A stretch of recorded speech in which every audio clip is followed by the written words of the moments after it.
Barcelona take on Liverpool. The first leg at the Camp Nou. Gab, reports in Catalonia suggesting that Barcelona look to copy Manchester City and what they did in that defeat of Liverpool earlier on in the season. Are they capable of that?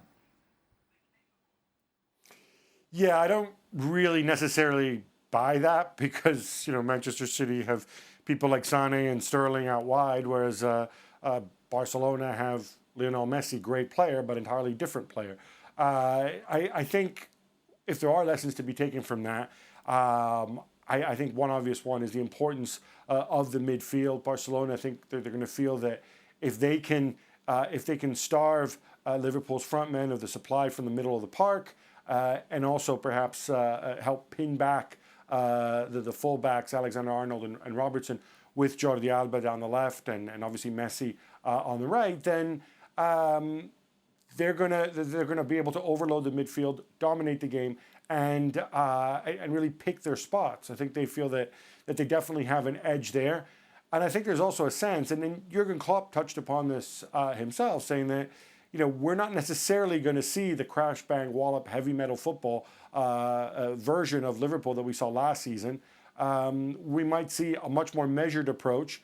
This is a more mature team, I think, this year than last year, one that can pace itself and then knows that the tie is going to last 180 minutes. And even if they don't do it at the Camp Nou, they'll like their chances to go and do it back at Anfield.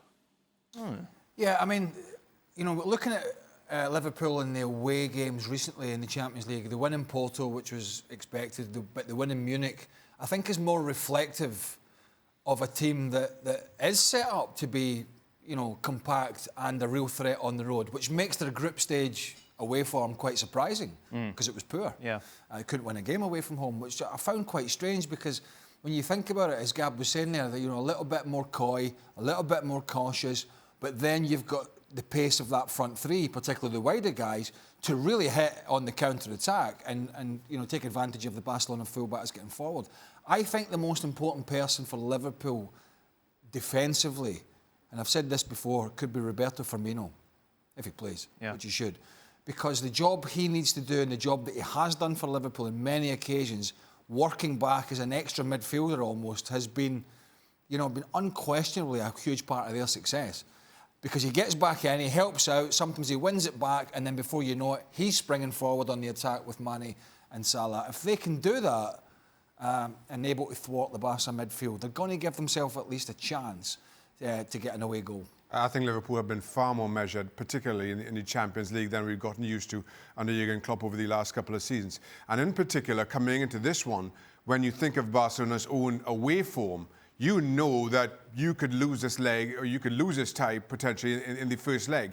So if you're far more cautious, as they have been, if you continue to be as organised and you somehow keep this within touching distance, you can get the result you're looking for at Anfield.